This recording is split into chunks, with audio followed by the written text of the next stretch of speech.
Well, 12 people have been convicted in connection with the 7/11 blast case. One person, we understand, has been acquitted. Ashish is reporting from outside the MCOCA court in Mumbai. Ashish, give us details. Well, I'm joined by my colleague Kajal, in fact, who witnessed the entire drama that took place outside courtroom number 56.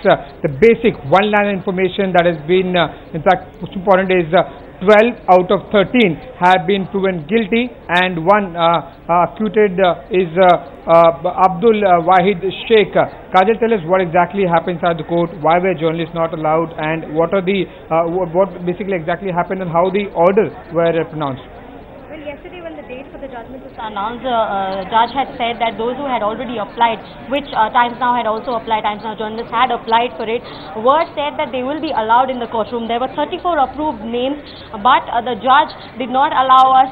We were actually told to come and sit at 10 o'clock. We were not entirely allowed. The judge came in by 10:30, 10:45.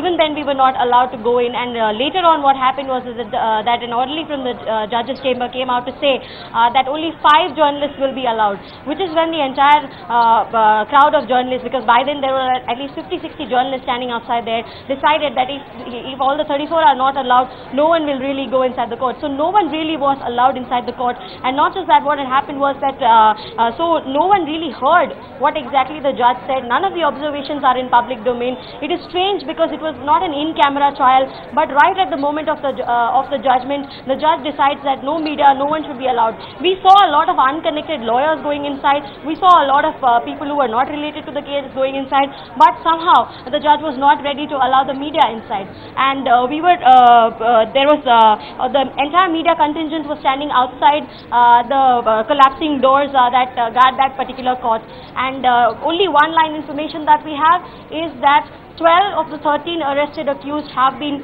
convicted and one has been acquitted. Okay, Kajal, what were the charges sections under which they were charge sheeted, and any details of on what basis this one accused who have been acquitted? Any information on that, or in the order is completely pronounced or it's still going on? As far as we know, parts of the order are still being dictated, but the judge, like we said, did not allow the media. So whatever we are getting you right now is a bit of a second-hand information. What we can only tell you is that the charge sheet had accused all of these 13 arrested accused under various sections of MCOCA, the Railway Act, the Explosives Act, and also the sections of IPC. There were several sections like 302, 120B, several sections of the MCOCA that were applied, waging war against the nation. Those charges were also applied.